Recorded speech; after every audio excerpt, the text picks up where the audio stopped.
ভাই কি হইছে? আরে ভাই তেল শেষ হয়ে গেছে। কই যাবেন? পাম্পে যাইতেছি ভাই এখন। কত দূর পাম্প? পাম্প তো তাও 2 কিলো।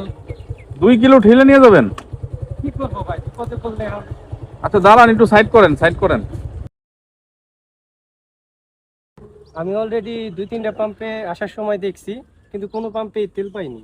তারপরে একজন লোক বললো যে এই পাম্পে তেল দিচ্ছে, তো এই পাম্পের দিকে রওনা দিচ্ছি। তো ভাই তেল ভরেন নাই আগে? ভাই ভরছিলাম, এই অর্ধেক রাস্তায় এসে বন্ধ হয়ে গেছে। এদিকে পাম্প এটা কত দূর? তাও তো 2 কিলো হবে ভাই। 2 কিলো?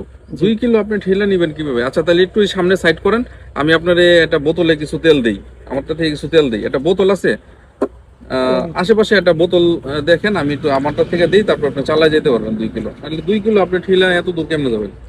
আসেন তাহলে একটু সামনের দিকে আসেন, ওই যে ফাঁকা জায়গায়। হ্যাঁ আচ্ছা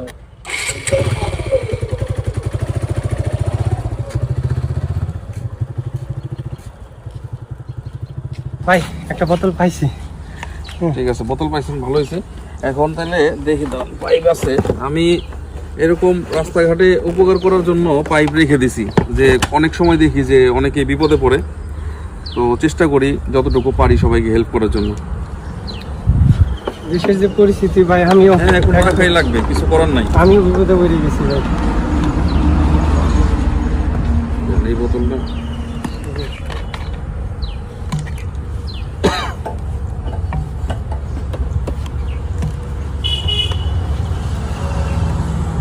হ্যাঁ, অনেকে কিন্তু মুখ দিয়ে এইভাবে টান দেয়, তো এইগুলি করবেন না। আসলে মুখের ভিতরে পেট্রোল চলে যাওয়া এটা খুবই অস্বস্তিকর লাগবে। এইভাবে বোতলটা ভিতরে দিয়ে এই মুখটা এইভাবে একটু হাওয়াটা এইভাবে চাপ দিয়ে বোতলটা ধরলে হাওয়াটা বাইরের দিকে চলে যাবে, এরকম টান দিলে এই যে তেলটা চলে আসছে।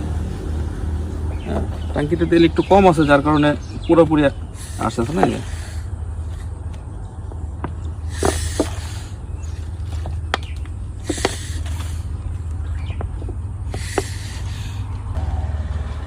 আশা করি এটাতে আপনি 2 কিলো পথ যেতে পারেন পাম্প পর্যন্ত। সমস্যার মধ্যে বিপদে আমরা আসলে সবাই আছি, আশা করি। তারপরে বাসা থেকে বের হওয়ার আগে এখন একটু তেলটা চেক করে নেবেন। আমি তো ভাই আসতেছিলামই, অন্য পাম্পে তেল পাইনি, বিপদে পড়ে গেছি ভাই। মানে কয়েকটা পাম্প ঘুরছেন, জি জি, আপনাকে অনেক ধন্যবাদ ভাই।